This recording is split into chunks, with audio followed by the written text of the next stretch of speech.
Hallyday, aux autrices principales du rapport du GIEC, volet 3. Merci Julia d'avoir fait le déplacement aujourd'hui.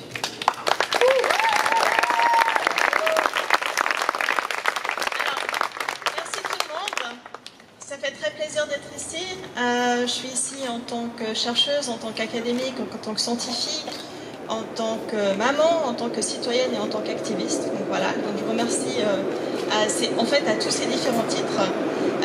Je voulais juste apporter quelques paroles. Donc ici, je suis principalement présente pour apporter au tribunal une expertise sur la réalité et la dangerosité du réchauffement climatique selon les derniers rapports du GIEC dont j'ai fait partie.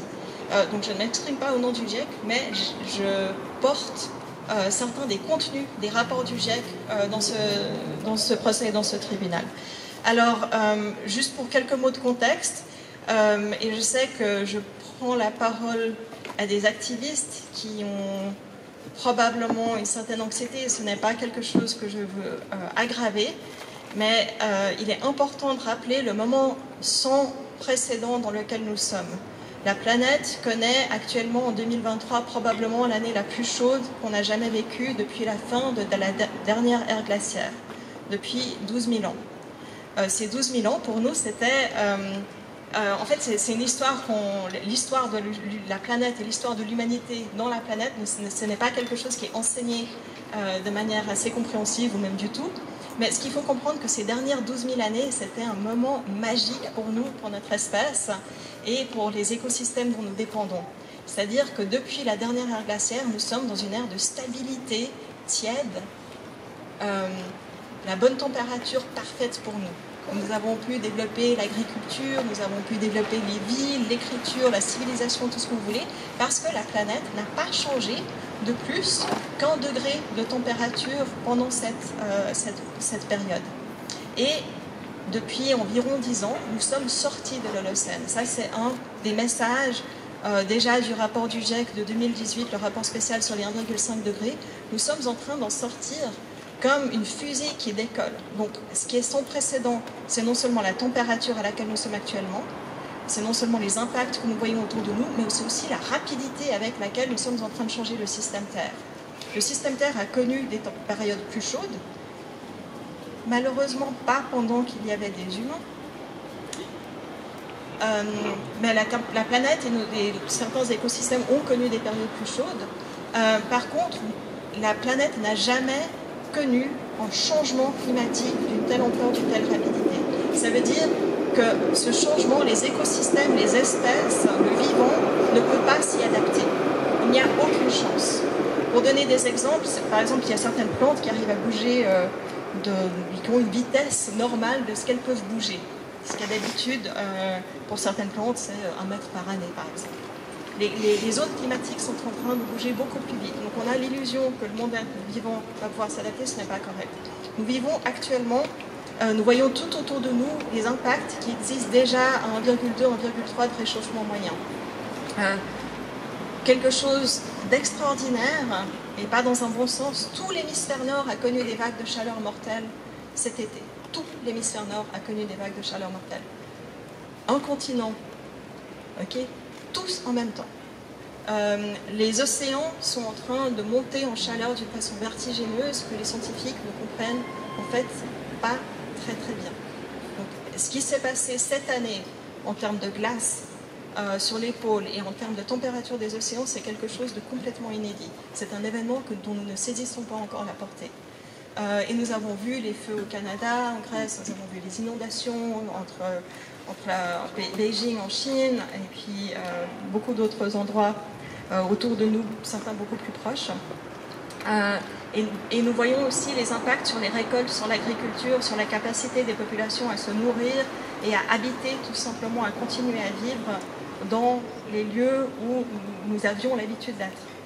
Donc des zones entières sont en train d'être rendues invivables déjà aujourd'hui par le réchauffement climatique. Qu'est-ce que ça veut dire? Est-ce que ça veut dire que nous en sommes là parce que nous n'avons pas de solution? Absolument pas. Donc je fais partie du 3e groupe de travail du GIEC. Les solutions, nous les avons toutes.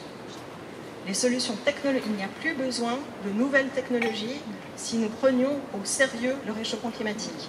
nous avons des sources d'énergie alternatives, nous avons des sources de nourriture alternatives, qui sont d'ailleurs meilleures pour la santé.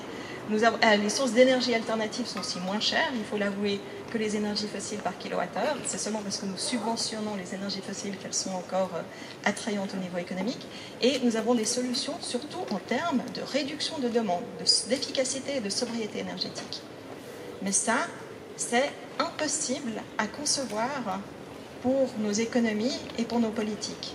Et c'est là que nous nous heurtons à un mur et que nous voyons que nos systèmes de décision politiques et économiques vont à l'encontre de ce qu'il faudrait faire, de ce qui serait tout à fait possible de faire pour la survivabilité de la planète.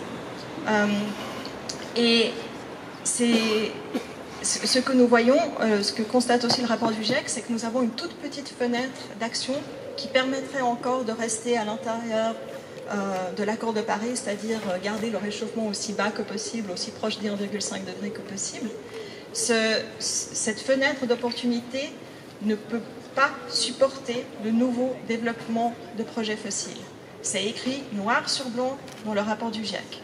Total Energy a essayé de démentir ce rapport et a tweeté des imbécilités comme quoi leurs nouveaux investissements étaient compatibles avec le rapport du GIEC.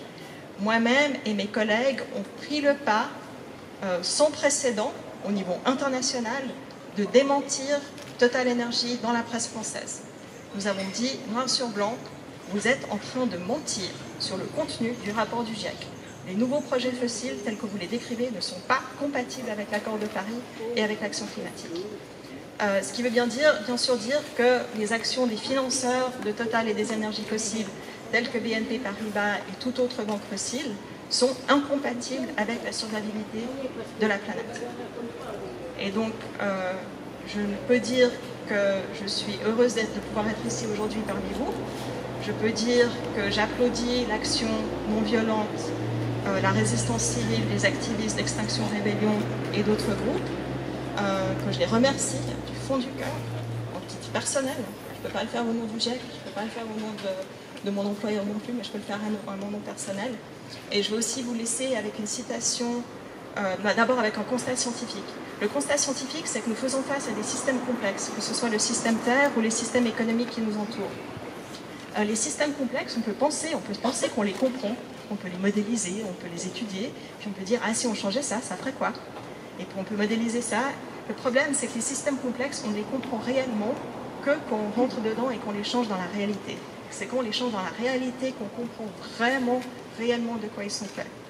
Et que ce soit le système du climat et les impacts climatiques démesurés que nous sommes déjà en train d'affronter, mais aussi que ce soit les systèmes économiques et politiques qui nous entourent.